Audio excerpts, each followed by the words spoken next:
2027 সালে মাঠে গড়াবে ওয়ানডে বিশ্বকাপ। সময় হিসেবে খুব বেশি দূরে নয়, হাতে আছে মাত্র 1 বছর।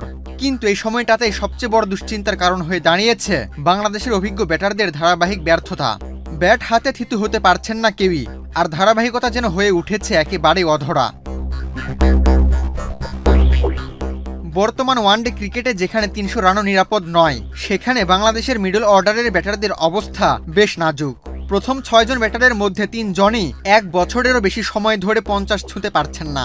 কারো ক্ষেত্রে এই খরা 17 ইনিংস, আবার কারো ক্ষেত্রে 18 ইনিংস পর্যন্ত গড়িয়েছে, যা দলের ব্যাটিং দুর্বলতাকে স্পষ্ট করে। পদ্মা সেতু, মেট্রো রেল এবং এলিভেটেড এক্সপ্রেসওয়ে নির্মাণের গর্বিত অংশীদার বসুন্ধরা সিমেন্ট।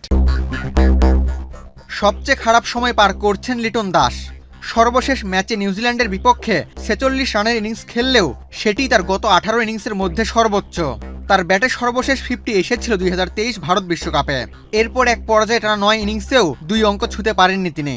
এই 18 ইনিংসে তার সংগ্রহ মাত্র 295 রান, গড় 18.43 এবং স্ট্রাইক রেট 71.42, যা একজন টপ অর্ডার ব্যাটারের জন্য চিন্তার কারণ।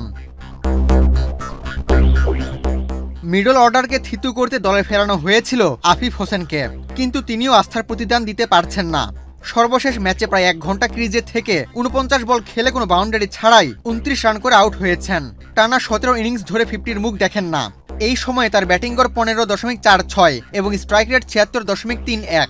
সর্বশেষ 50 করেছিলেন 2022 সালে। সময়টা ভালো যাচ্ছে না সাবেক অধিনায়ক নাজমুল হোসেন শান্তরও। তার সর্বশেষ 50 ছিল গত বছরের চ্যাম্পিয়ন্স ট্রফিতে নিউজিল্যান্ডের বিপক্ষে 77 রানের ইনিংস। এরপর টানা 13 ইনিংসে তিনি আর 50 ছুঁতে পারেননি। 3 ও 4 নম্বরের মতো গুরুত্বপূর্ণ পজিশনে ব্যাট করেও এই সময় তার গড় মাত্র 14.92 এবং স্ট্রাইক রেট 67.59।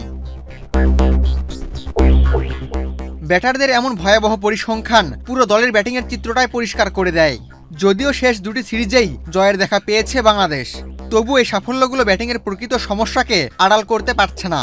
এভাবে চলতে থাকলে 2027 বিশ্বকাপে বড় চ্যালেঞ্জের মুখে পড়তে হবে টাইগারদের। আবু তালহা, বাংলাদেশ প্রতিদিন।